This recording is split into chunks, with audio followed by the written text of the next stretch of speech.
Mukunda jewellers first ever factory outlet లో నక్షి Mela October 25 నుంచి 2 November వరకు. Sessions case number 5347 అప్లిక్ 84 dated June 5, 1984. Name of the accused సూర్య.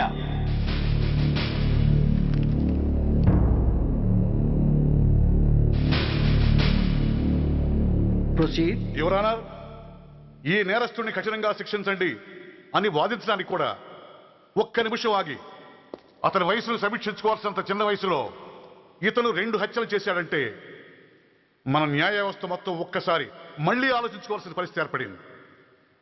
ఇతనికి జరిగింది అన్యాయమే, కానీ హత్యకు హత్య, హింసకు ప్రతిహింస సమాధానం కాకూడదు. ఇతను చేసిన తప్పుకు తప్పకుండా శిక్ష విధించాల్సిందే.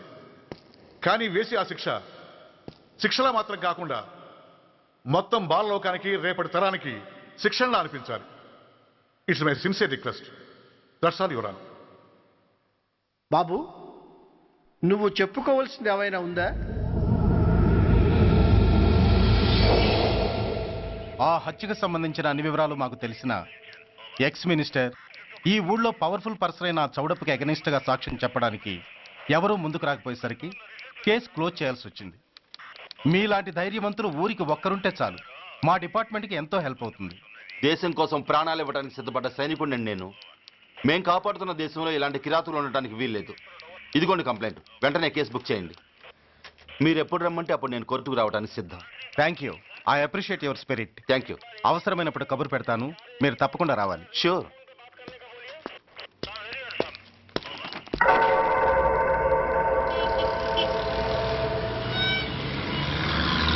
అవును సార్, రిపోర్ట్ ఇచ్చి వెళ్ళాడు. అడ్రస్ తెలుసు సార్, మిలిటరీలో పనిచేస్తాడంట. లీవ్ మీద ఇంటికి వచ్చాడు. వాడి సంగతి మేము చూసుకుంటాం సార్, మీరేం వరి అవ్వకండి. అరే, ఈ మాత్రం దానికి మీరెందుకు సార్, మేమెందుకున్నాం? తెల్లారేసరికి వాడు ఎన్కౌంటర్ అయిపోతాడు. సరేనా? ఓకే సార్, ఉంటాను సార్. నమస్తే.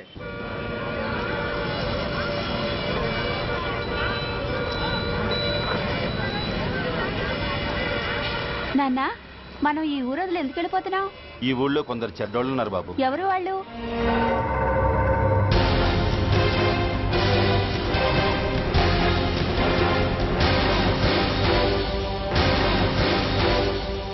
జై జవాన్.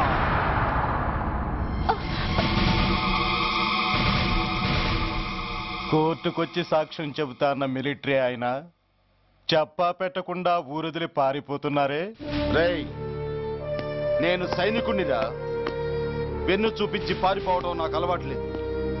కాకి బట్టలు తొడుక్కొని అలాంటి లుచ్చాల దగ్గర పాకి పనిచేసే ఇలాంటి వాళ్ళ పని పెట్టడానికి మళ్ళీ తప్పకుండా తిరిగి వస్తాను రా.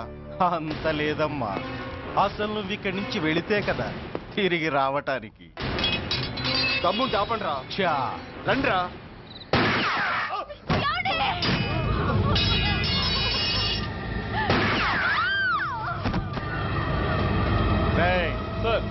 ఆ 2 శవాల్ని బస్సు వెనక టైర్ల కింద పడుకోబెట్టు.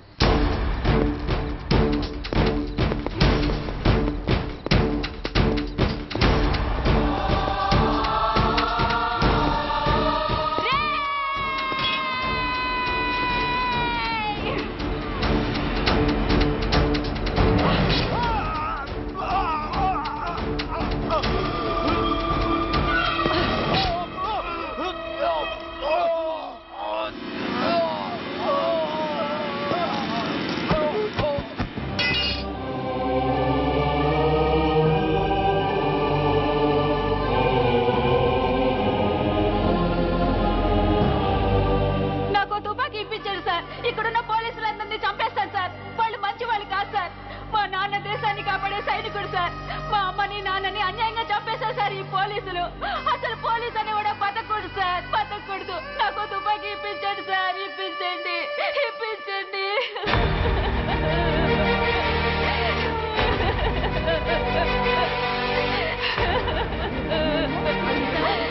Order, order. The judgment is reserved. Court is adjourned. ఏ తలబట్టేసిందా? మీరా? ఏమా బాగున్నారా? బాగున్నాను. రండి కూర్చోండి. ఏరా బోర్డర్లో ఉండాల్సిన వాడి కోర్టులో పరిశీలన అయ్యావు. ఎంతసేపు అయింది వచ్చి? ఈ కేసు హియరింగ్ స్టార్ట్ అయ్యేసరికి వచ్చావన్నయ్య. ఇంతకీ ఆ అబ్బాయికి ఏం శిక్ష పడొచ్చు? ఏముందమ్మా, మైనర్ కాబట్టి కొన్నాళ్ళ పాటు రీఫార్మ్ స్కూల్ పంపించాల్సి ఉంటుంది. ఆ శిక్ష వేసేసి చేతులు దులిపేసుకుంటారు అంతేగా? నేరం చేసిన వాడికి శిక్ష వేయటం చేతులు దులుపుకోవడం ఎలా అవుతుందిరా? వాడు చేసింది తప్పు కాదని నీ అంతరాత్మకు తెలియదా? మన దృష్టిలో తప్పు కాకపోయినా చట్టం దృష్టిలో అది నేరం. దానికి శిక్ష వేయక తప్పదు. అసలు శిక్ష అనేది ఎందుకురా? మనిషిలో పరివర్తన తేవటానికి. మీరు వేసే శిక్ష వాడిని తప్పు తెలుసుకొనివ్వదు, తప్పుదారిలోకి మళ్ళిస్తుంది. ఏంటో నువ్వనేది? ఆ పసి మనసులో ఎంత ఆవేదన ఆవేశం ఉన్నాయో చూసావు కదా. శిక్షాకాలంలో అవి వాడితో పాటే పెరుగుతాయి తప్ప తరగవు. సమాజం మీద కక్షతో, వ్యవస్థ మీద హేట్రెడ్తో ఓ రెబల్గా సొసైటీలోకి వస్తాడు. దగ్గరకు తీసుకుని ఆదరించేవాళ్ళు లేక మరో క్రిమినల్గా తయారవుతాడు. ఇంతకీ నువ్వు అనేది ఏమిట్రా? మా కన్న కొడుకు ఎలాగూ పోయాడు, వాణ్ణి మేం పెంచుకుంటాం. Yes, we want to adopt him. I appreciate your humanity major Bhargav. But చట్టానికి విచారణ చేయటంలోనూ శిక్ష విధించటంలోనే కాదు, ఆ శిక్షను అమలు చేయటంలో కూడా కొన్ని పరిమితులు ఉంటాయి. శిక్షాకాలం పూర్తి కాకుండా అతన్ని మీకు హ్యాండ్ ఓవర్ చేయటం కష్టం అవుతుంది. ఇంతకీ ఆ కుర్రాడి మీద మీకు ఎందుకంత ఇంట్రెస్ట్? అతను ఓ సిన్సియర్ మిలిటరీ మ్యాన్ కొడుకు సార్. అంటే ఆ చనిపోయిన అతను? He was my subordinate sir. Oh I see. Okay, I will do one thing. ప్రస్తుతానికి ప్రొసీజర్ ప్రకారం అతన్ని రిఫార్మ్ స్కూల్కి పంపిద్దాం. ఈలోగా గవర్నమెంట్కి, లా అండ్ ఆర్డర్ డిపార్ట్మెంట్కి స్పెషల్ పర్మిషన్ కోసం అప్లై చేసి వాళ్ళని ఒప్పిస్తాను. ఆ తర్వాత అతన్ని మీరు తీసుకెళ్ళవచ్చు. Thank you very much sir. వస్తాం సార్. మంచిది. మేజర్ గారు, ఆ కుర్రాడిని మీరు ఏం చేద్దాం అనుకుంటున్నారు? ఏ డిపార్ట్మెంట్ అయితే అధికార దుర్వినియోగం చేసి ఓ నేరస్తుని తయారు చేసిందో అదే డిపార్ట్మెంట్లో చేరుస్తాను. I will make him an honest police officer.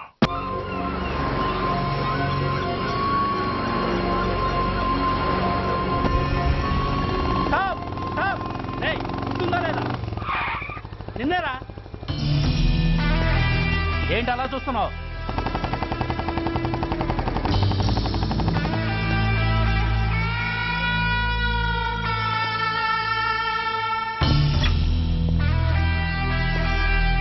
ఏంట్రా, ఏంటి మీదకి వస్తున్నావు?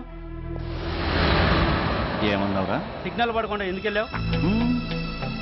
నన్ను నువ్వు ఏమన్నావు? బుద్ధి ఉందా లేదా అన్నాను. ఓహో,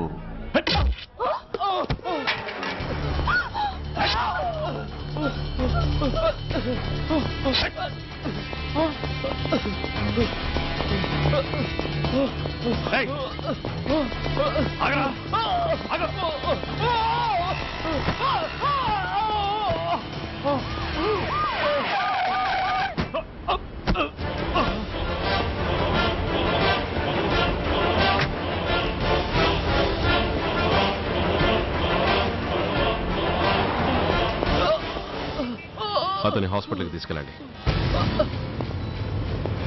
డ్రాప్ ది నైఫ్. కత్తి కింద పడై.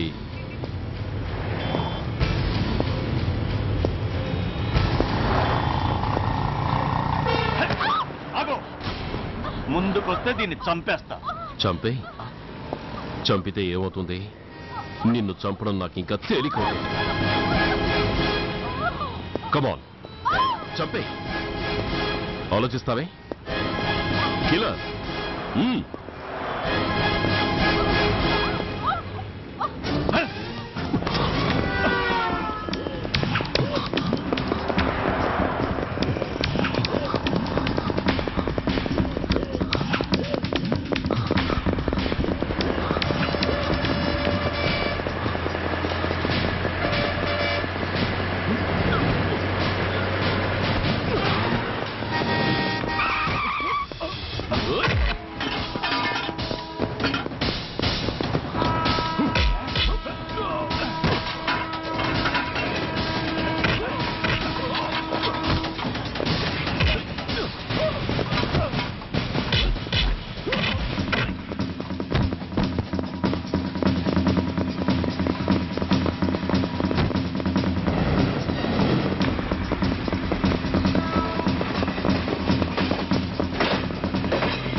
నమస్తే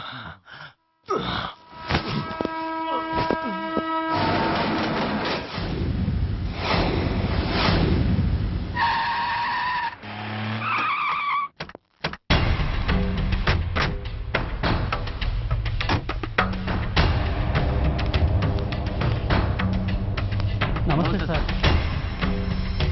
నమస్తే సార్.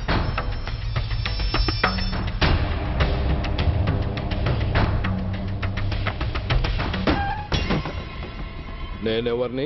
మీరు? అదే నేనెవరిని? మినిస్టర్ అప్పలనాయుడు గారు సార్. మరి వాడేవాడు? మీ అబ్బాయి గారు సార్. అంటే అది తెలిసే వాడిని లోపలేసావా? ఎఫ్ఐఆర్ ఎక్కడ్రా?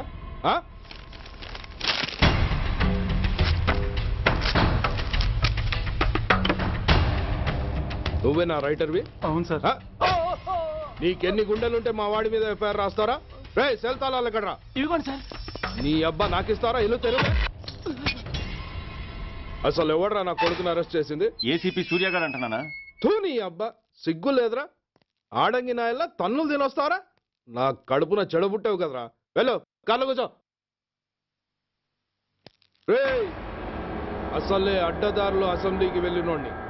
నాకు సంబంధించిన విషయంలో ఎవడన్నా అడ్డొచ్చాడో అడ్డంగా నరికేస్తా. ఆ విషయం మీ ఏసీపీ గడికి చెప్పు.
Commissioner here. ఏంటి ఏ పోలీస్ స్టేషన్లోనూ ఫోన్లు ఎత్తడం లేదా? ఏమయ్యారు వీళ్ళంతా?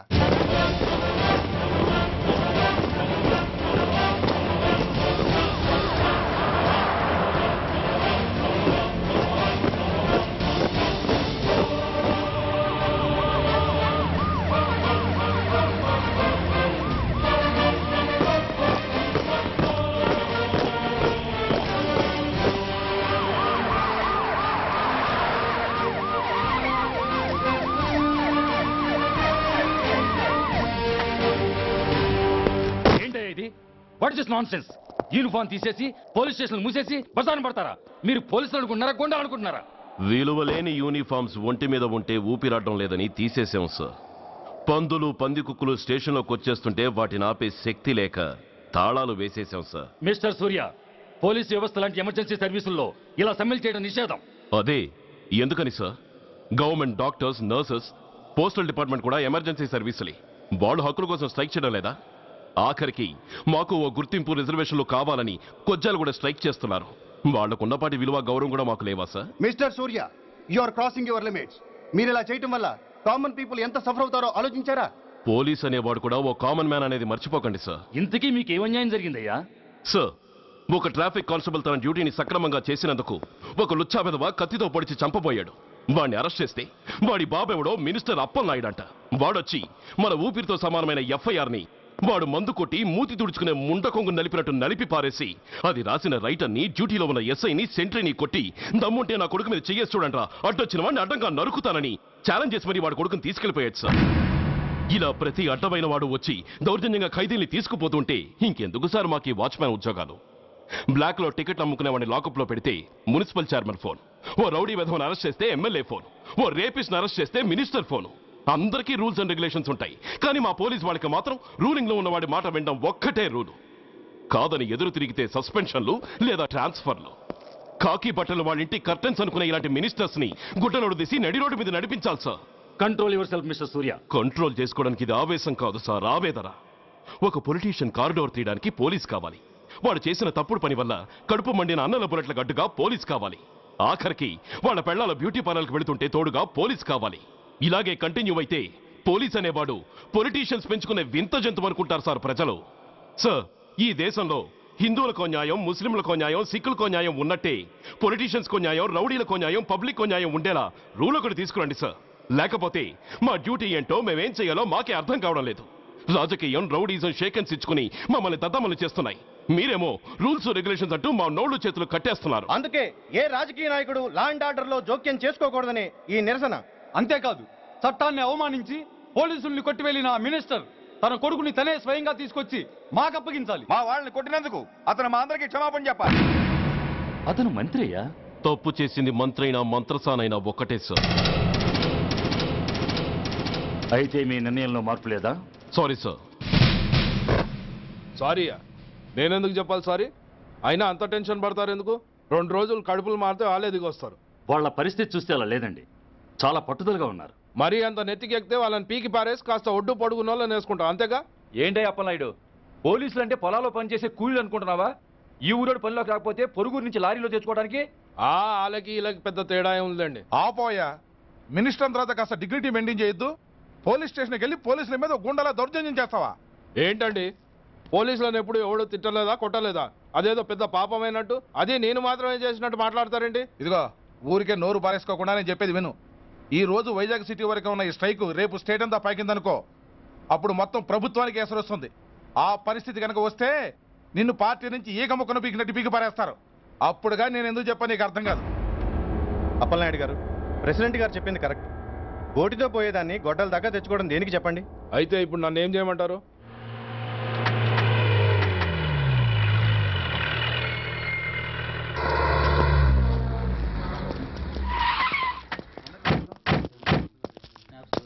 హలో, మా ఈ నిరసన పబ్లిసిటీ కోసం కాదు, మా ప్రాబ్లం సాల్వ్ చేసుకోవడం కోసమని మీకు ముందే చెప్పాను. మళ్ళీ ఎందుకు వచ్చారు? మినిస్టర్ గారు రమ్మంటే రాకుండా ఎలా ఉండగలం సార్? మినిస్టరా? ఏ మినిస్టర్? అప్పలనాయుడు గారే సార్. అదిగో అప్పలనాయుడు గారు వచ్చేసారు, పదండి.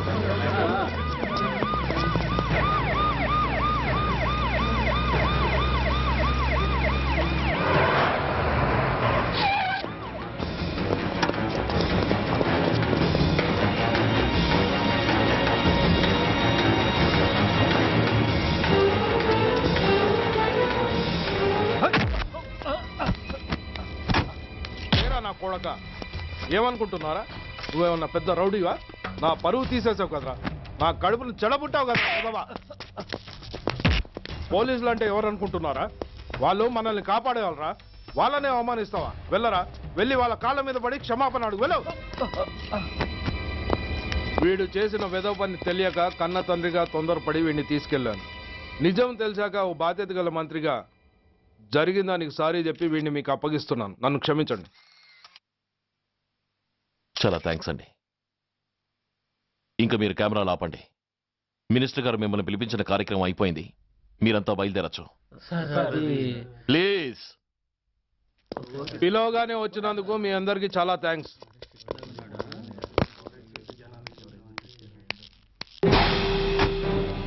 ఏంటయ్యా ఇది? ఎందుకు డోర్ మూసావు? ఏ సెక్యూరిటీ, అలా చూస్తూ నిలబడతా ఏంటి? ఏంటయ్యా ఇది? మీరు చెప్పింది చేశానుగా, నా కొడుకుని మీకు అప్పగించాను, మీ అందరికీ సారీ చెప్పాను, ఇంకా ఏంటి? చేసిన ప్రతి తప్పుకి సారీ అంటమే శిక్ష అయితే లా బుక్లన్నీ పాకెట్లో పెట్టుకునే డైరీ సైజుకి పడిపోతాయి. ఇంతకీ ఏంటయ్యా నువ్వు అనేది? మీరు మా వాళ్ళకిచ్చినవి తీసుకెళ్లిపోండి. ఒకళ్ళిచ్చిన ఉంచుకోవడం మాకు అలవాట్లేదు. నేనా? నేనేమిచ్చాను? మరి అంత మతిమరుపు అయితే ఎలా సార్? ఏంటిది? మీరు మా ఎస్ఐకి చెప్పుతో ఇచ్చారు, అతని తరఫున నేను మీకు షూతో ఇస్తున్నాను. ఎంత ధైర్యం రా నీకు? నన్నే కొడతావా? నీ ఎంత చూస్తాను, ప్రాణాలు తీస్తాను. డిఐజీ కమిషనర్ ఎక్కడా మీరు?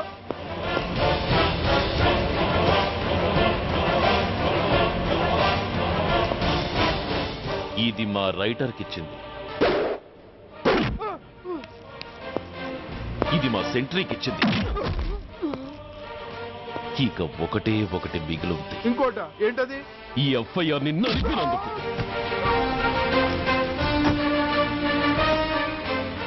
ఇక మీరు వెళ్ళండి. డ్రైవర్, వాడిని తీసుకెళ్లి లాకప్ లో పెట్టండి. ఇక మీరందరూ డ్యూటీలో జాయిన్ అవ్వచ్చు.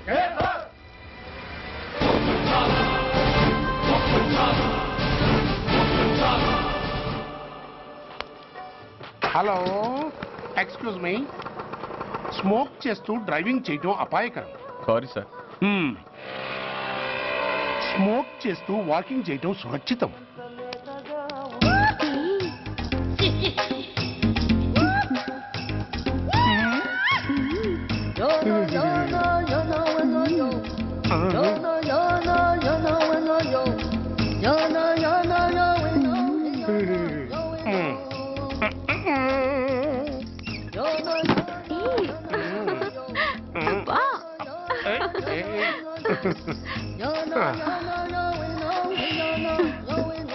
ఎలా ఉంది? అబ్బో సూపర్. తాపేశ్వరం కాజా అదిరింది. మరి నాకు ఇచ్చేస్తే నేను వెళ్ళిపోతా. ఏంటి ఇచ్చేది?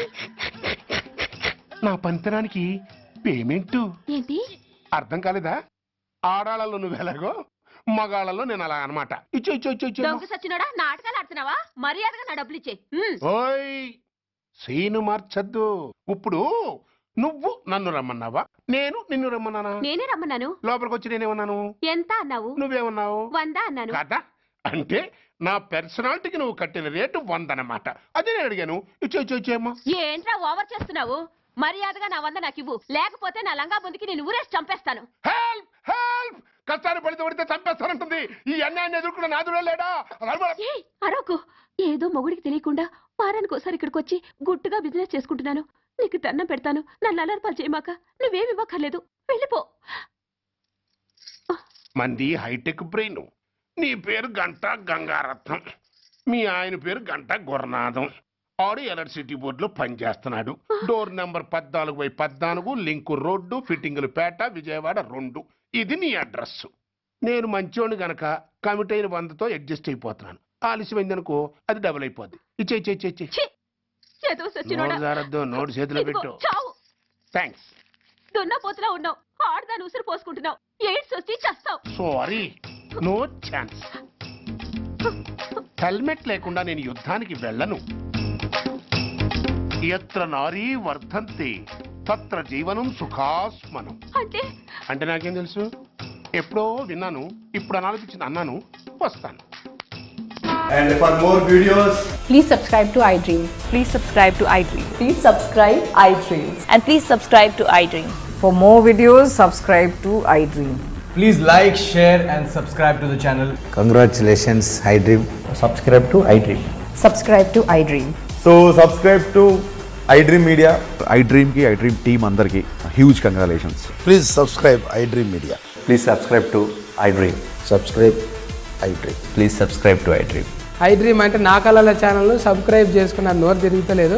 మీరైతే గంట గుర్తు కొట్టండి. For more such videos, please subscribe to iDream. Subscribe to iDream. Please subscribe to iDream. Please subscribe iDream Media. Please do subscribe to iDream. Please subscribe to iDream Media. For best entertainment and information, please subscribe iDream. And don't forget to subscribe to iDream.